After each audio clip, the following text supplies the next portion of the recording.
Just F It. Hi, I'm Romy, an identity coach helping others who struggle with their sexual identity and families of queer youth find their path of understanding and acceptance.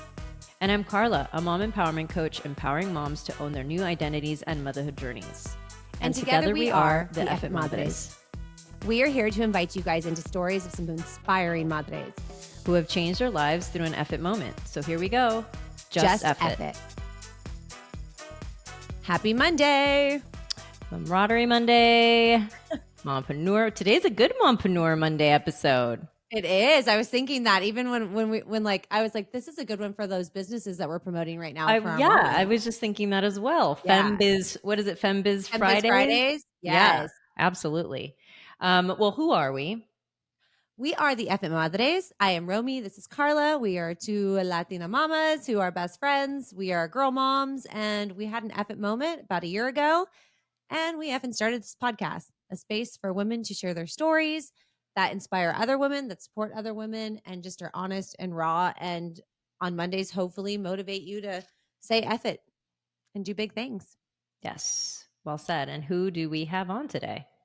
Yes, we have a dear friend of mine. Her name is Leslie, and she is the owner of Sit Still Kids. She and I met through my work. She was a salon that I've been working with for the last year, last 2 years, maybe longer. Geez, it's flying by. But anyways, her and I have established just a really amazing friendship, and she's a very inspiring woman with incredible work ethic, and I just love what she's doing. So I've been trying to get her on for a while, and the stars aligned, and we have her today.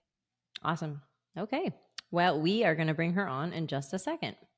Okay, everybody. We have Leslie, the owner of Sit Still Kids, one of my friends here, one of the people that I work with, somebody that I adore, and we are so excited to finally have you on. We've tried to have you on, and now you're here. Hi, mamas. How are you? We are so good. It is a wonderful Monday. We're so excited you're here. We're going to just jump in. So, Carla, do you want to jump in? Yes. So, Leslie, the first question is, when did you decide to just F it and why? So, such a fun experience to be on your show, you guys. I have thought about this for just months, and I just keep coming back to the same thing, that I had an amazing experience. I was just about to have my second child. So right now I currently have an 8-year-old and a 6-year-old. So backtrack to when I was about to have my second kid, I reached out to a woman who had become like a mentor in my life. And she had left the business that she had currently worked with and franchised. And I just kind of called her and I said, hey, Amy, what the hell are you doing these days? Here I am as a mama, and I'm about to have my second one. And she said, well, you'll actually really never believe it. I'm going to start franchising a new business. And I'm literally sitting in a closet, you guys, because, as moms, we have like zero personal space. So closet, one, like freaking out. And she said, you'll never believe it. It's a kid's hair salon. You guys, I was like, what the hell? And I think I even said, like, all right, well, tell me more. And she started telling me, it's called Sit Still. It's been around for 10 years. I have taken my kid here forever. And the woman that started it reached out, wanted to franchise it. Leslie, I totally think you should be our first franchisee. I said to her, not no, fuck no. You've lost your mind. Absolutely not. I sure did. And so I tell my husband that night, I'm like, you would never believe what Amy's doing. And he said, well, I think you should not freak out and think that this is so ridiculous. I think you should maybe look into this. You've been wanting to go back to work. You suck at reporting to anybody, but you are entrepreneurial spirit. So we made it a fun little trip and went out there, and the corporate location is in Portland, Oregon. So we had a really fun time out there, and I literally left, signed on the dotted line and said, fuck it, I'm going to do this. And I did. And Romy, should I tell them when we opened? Well, yeah. And I want to backtrack a little bit so people know, A, you're not a hairdresser. Right. So No. you that's not your background. B, Carla is a hairdresser and I work in the industry. So we all know this industry. Children's salon is not the first thing any of us sign up for. Right. So we would all be like, what? And then Yeah. B, like, I take my daughter here. It's her favorite place, and she's requested only to go to Sit Still Kids. So, like, that fuck yeah, and doing it was, and I work with you, was the best fuck yeah you could have done. So, this was like a Well, big move for you, you know? yeah, yeah. Well, when I walked in, it was so different. Like the experience of Still Kids is literally unlike anything I've been to. And the reason why I was like, not no, but fuck no, is because I've been to 5 of them in the area and they're terrible. Like they're dirty, they're like muted. There's some sort of strange animal jumping out of the wall at you, like things that are terrifying for kids. And Mm. who they're servicing. So when I walked in and saw this salon and it was bright and it was beautiful and there were mamas talking to each other about what was going on in their lives and what their kids were going through, there was like this strange sense of community that I didn't know could exist in a kids hair salon. So that's what intrigued me, and I knew immediately why my mentor had gotten into this because it was so different, and the kids were getting stellar haircuts, by the way, and the parents were drinking rosé. Like, wow, all of the things like you've nailed the kid experience and the adult experience. So I, yeah, like I just jumped in.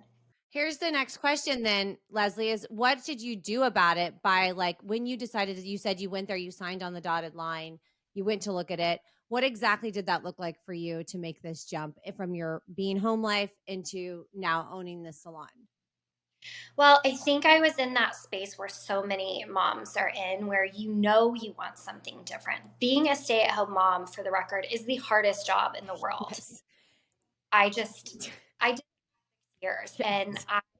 it's hard. It's hard as hell. So, for all the moms out there that are stay at home moms, like you have the hardest freaking job.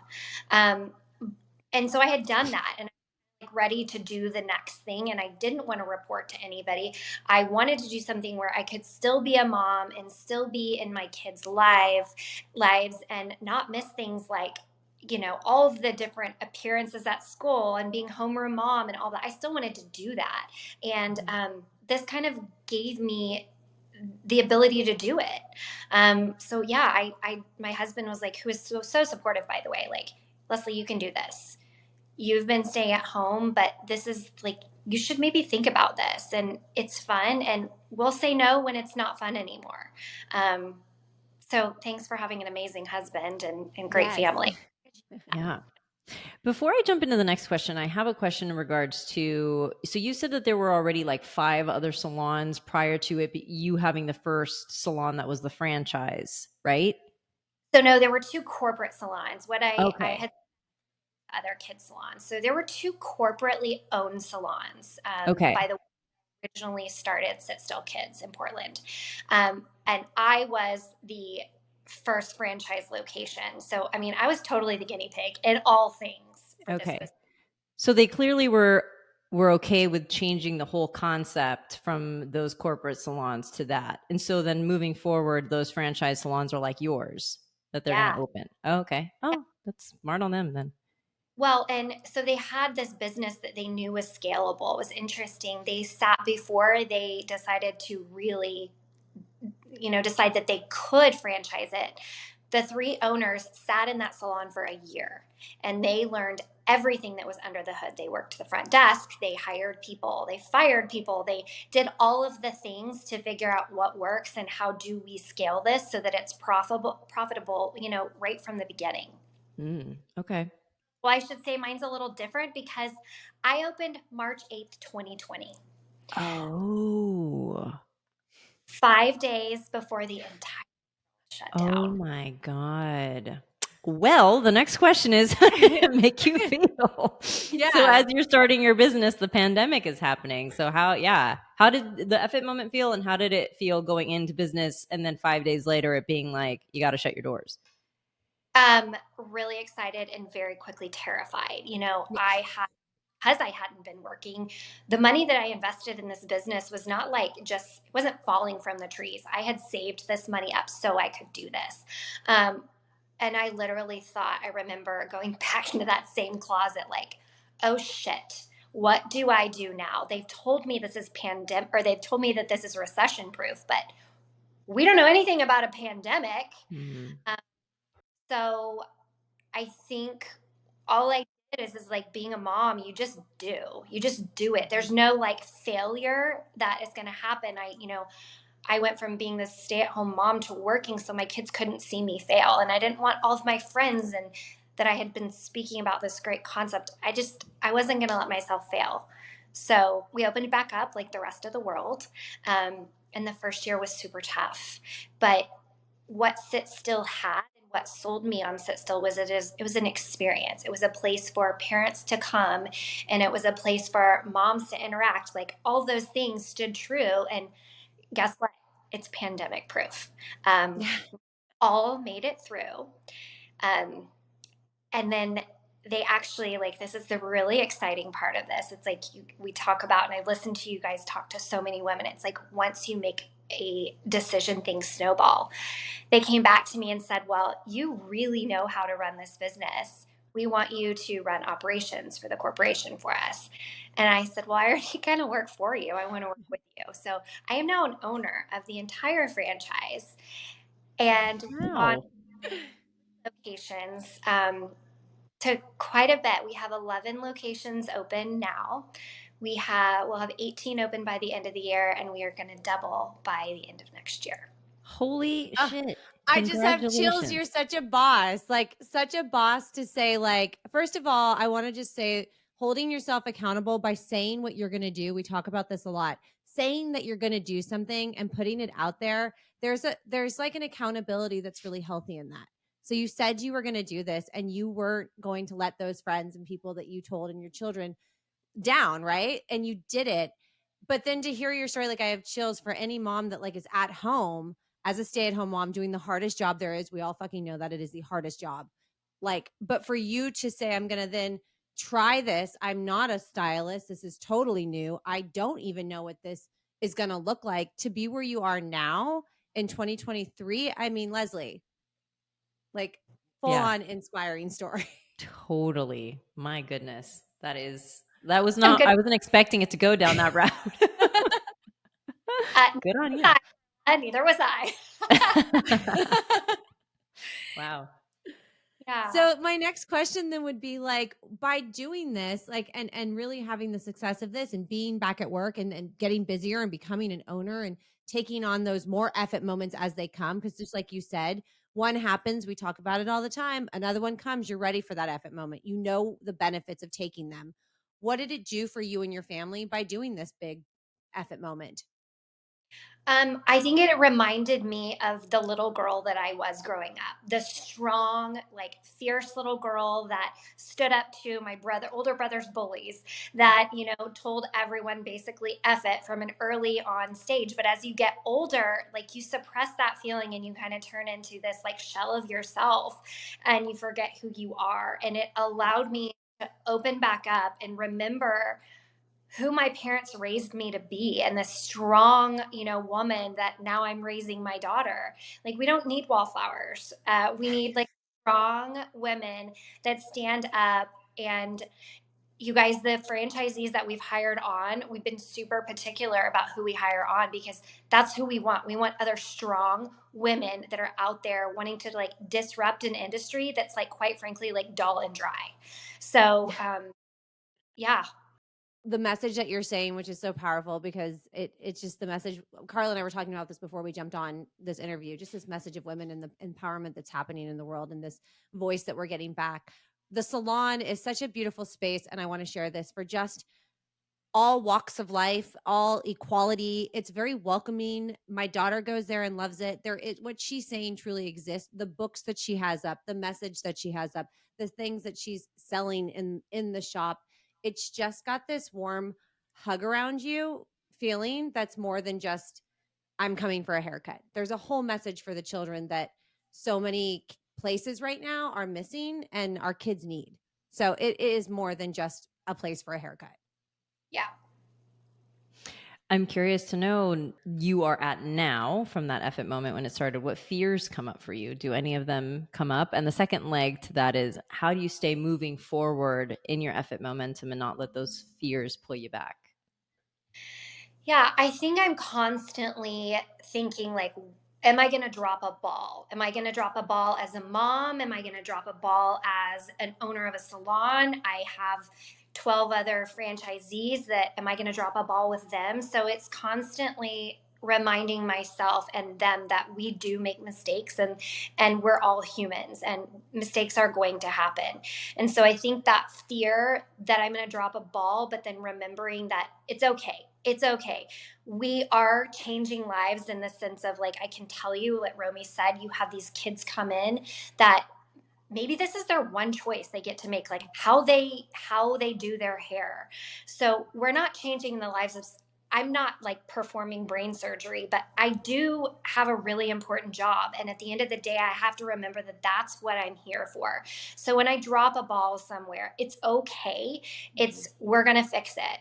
And if the day is just shitty at the end of it, I walk in my salon and I get out a free glitter tattoo and I feel so much better that I've made some kids' life like so much better. So just continuing to have that forward motion and know that mistakes will happen. Yeah, but how many times have you dropped a ball and like not learned from that? Like, you're always going to learn something from that. So those drop ball moments have to happen because your business has to grow and things sometimes need to change. So it's always a learning experience. Yeah, most certainly. Yeah. Yeah, and I think the big message too is, because you didn't do this or come from this world, like your ability to kind of really say F it and go after, an opportunity that you saw would be profitable, would be meaningful, would be good for your soul. Like you said, like you being able to give back, still be a mom, still create that schedule for yourself. So many of us, and we all know, and Leslie, you know me too. So many of us are just like in that trapped feeling of, what do we do? What is next? What is next on the list for me as I'm a mom now? And I don't know who that little girl is inside of me that wants the whole world again. Right. And then we say F it and we start to find that. And that's when you really get into your truth and like who you're supposed to be. And as you know, and we say it on here all the time, show your daughter, show your son, show your kids what it's like to like live in that space. And that's like it's such a gift. Mhm. Yeah. At So the end of the day, it's like we're doing good, we're providing good, and we're doing good. So the little things that happen are a blip on the radar, and it's about making these kids' lives just so special. I mean, sure, it's a business for me. And yes, I love it. I've got to make money with it. But it's so much more than that. All of our franchise locations to this day have been clients of Sit Still or friends of clients of Sit Still. And they're like, you need this in your area, and your kids need this in the area. We've got a lot of kiddos that, you know, you just don't know what a kid goes through. We know what adults go through, but we don't always know what's going on in the mind of a kid. And it's really cool to see these kids blossom and to know about their day and know about, what's happened. We've got kids whose parents have passed away and we've become kind of like a confidant for them, or kids who are going through a transition in their life and they just need someone else to listen to them. And we get to do that. well, Carly, you do that in your job as a hairdresser, right? For adults. Like, isn't it like the joke that you guys are like therapists sometimes? You've got that Yeah. time with your clients, right? Oh yeah, absolutely. They call it cheap therapy, but it's not really that cheap. But yeah, absolutely. Absolutely. It is. You're making a formidable like impression on these kids, and it's got to be such an incredible feeling that these kids have this space, and that the moms have a space, that it doesn't sound like just some random salon. It sounds like a community building. Like I mean, I would be like, I know how to cut kids' hair. I'm just gonna take my Yeah. kid to your salon because it sounds like it would Yeah. be so fun to just sit back and hang out with other moms. That's So very cool. I Very told cool. Frankie because they were booked up because they're booked up now, and I couldn't get her in one week. So we ended up going to this other shop to get her haircut. And then recently we needed to get it again. And it was really cute because she was like, I only want to go to Sit Still, Mom. Like, they have the cool cars and the TV, and like it's just better. So even at a young age, they're already creating like what their environment feels like that they want to be in, just like we do when we want to go to our salons or we want to go be pampered or treated. Like, you want that environment. And I took her to a regular place, you know, it wasn't catered to kids. They cut her hair. But the experience wasn't there. Yeah. And there's something really fun, like she said, where we can save up and it can be a treat where it's like, you're going to go get your hair done at Sit Still Kids. You're going to get sparkle strands. There's going to be something cute for you to like buy on your way out. It's an entire spa experience for a kid. And as us moms, and yes, we can probably do these things at home because we're in the industry, like we don't want to. Yeah. It's a vibe. I mean, it's a whole vibe. It is a vibe. Frankie's been saying on the way home, she goes, Mom, how do you spell vibe? Like summer vibes. That's Well, funny. and we don't play kids music either. So like the whole thing is it's cool for kids, chill for adults, fun for all. Like that's our motto. And literally we play like throwback 80s music. So like parents can have fun and Yeah. sit cold brew or their glass of rosé and like chit chat while their kid is taken care of. That joke I always hear is like, well, my kid won't sit still. Well, obviously, nobody's kid sits still. That's not really our goal. Our goal is for you to sit still. We got them taken care of. You over there, mama, you have a moment, meet a friend, type your emails, get on your Instagram. I don't care what you do. We got your kid taken care of. Yeah, and I also want to just point out that like when you said the thing about inclusion, like that is so important to us as a brand, and I want to make sure that I double tap on it because we have kiddos that are autistic, that are, you know, on the spectrum. We've got kiddos of all nationalities, all ethnicities. Never will we say no to anyone. Our stylists know how to cut every type of hair. And we do special quiet hours for kiddos that maybe just need a little bit more of an experience that's not so loud. We've got this one family, and I kid you not, you guys, they've been coming for 2 months. That child has not sat in the seat yet, but we're working. We're getting in there. And every day, you know, every week he comes and we progress a little bit further into the salon. So Wow. It's so beautiful because, as Carly, you know, like the patience of most hairdressers with kids with any special kind of requirements or, you know, attention like that, that's really hard to get. Yeah. It is. It is very It hard. is. It's Oh, very hard to get, and those kids need it. and that's why the family keeps coming back because they feel like they feel welcomed and they feel the patience that you guys are giving them. So that's awesome. Yeah, it's a really warm space that feels very included, and again, tapping into just where we are in the world and what kind of world our kids are growing up in. It's really refreshing to have spaces like this where you can just like everyone can breathe and be themselves, and there's just no judgment. You don't feel any of that in this space. And so it's amazing. I mean, obviously love Leslie and working with her. Leslie, this is my final question for you. What is your advice to any mom that's maybe a stay-at-home mom, wants to make a big move? Like, what's your advice to someone listening? call me or call someone that maybe can help give you a little bit of advice. I feel like you said you're so stuck in where you are and you don't even know what to do to kind of get out of your sticky situation. So call me, call a friend and bump ideas off of them, and then do something until it's not fun anymore. Like open yourself up to change, and to, you know, new ideas and new experiences. Because, you know, my husband, he was fun and he's still fun, but the day he's not fun anymore, I always said, look out. But I moms need to like continue to open themselves up for new experiences. But seriously, clearly I can talk. Call me, mamas. I'm here for you. Well, I love that. Where can people follow the salon? Where can they follow? Where's the website? Give all the shout outs to it. Yeah, so it's sitstillkids.com is our website. You can log on to that if you're interested in franchising. We can talk to you. I am not that person. But somebody is there. So we're on Insta, we're on everything. Our main sites are at sitstillkids.com. Amazing.